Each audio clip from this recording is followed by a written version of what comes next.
আমি এতক্ষণ তোমাদেরকে পার্টস অফ স্পিচকে আইডেন্টিফাই করা শেখালাম, ঠিক কিনা?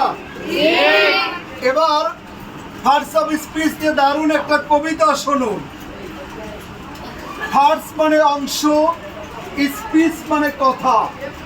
পার্টস মানে অংশ, স্পিচ মানে কথা। যেখানে চলে নিয়ম বা অনিয়ম উভয় প্রথা। ভিন্ন ভিন্ন শব্দের যখনই হয় ঐক্য, সেই ঐক্যতেই জন্ম নেয় বহু রকমের বাক্য। শব্দের পর শব্দ হয় নিয়মের শর্তে, শব্দের শ্রেণী বিভাগ হয় শব্দের অর্থে।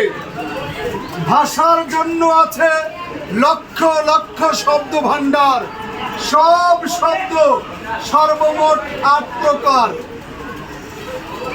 সর্বমোট কোনো কিছুর নাম মানেই নাউন। যদি না বোঝো ধরে নেব ব্রেইনটা ডাউন, থাকতে পারবে না উল্লাপাড়া টাউন।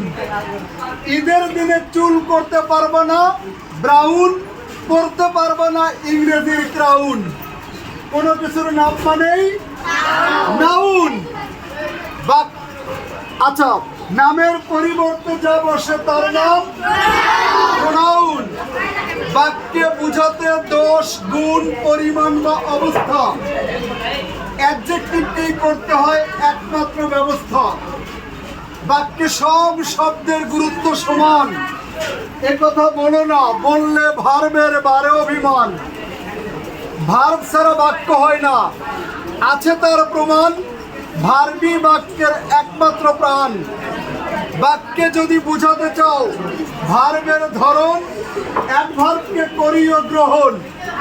প্রেপোজিশন সেটা হলো সুন্দরের চিঠি, শব্দের সাথে শব্দের সম্পর্কে রাখে না ত্রুটি। কনজাংশন এটা অনেকটাই বিয়ের ঘটক, বরকনের মতো শব্দ বা বাক্যকে করে দেয় সংযোগ। সুখ দুঃখ আবেগ আর আছে যত অনুভূতি উপহার করে দিবা ইন্টারজেকশনের প্রতি।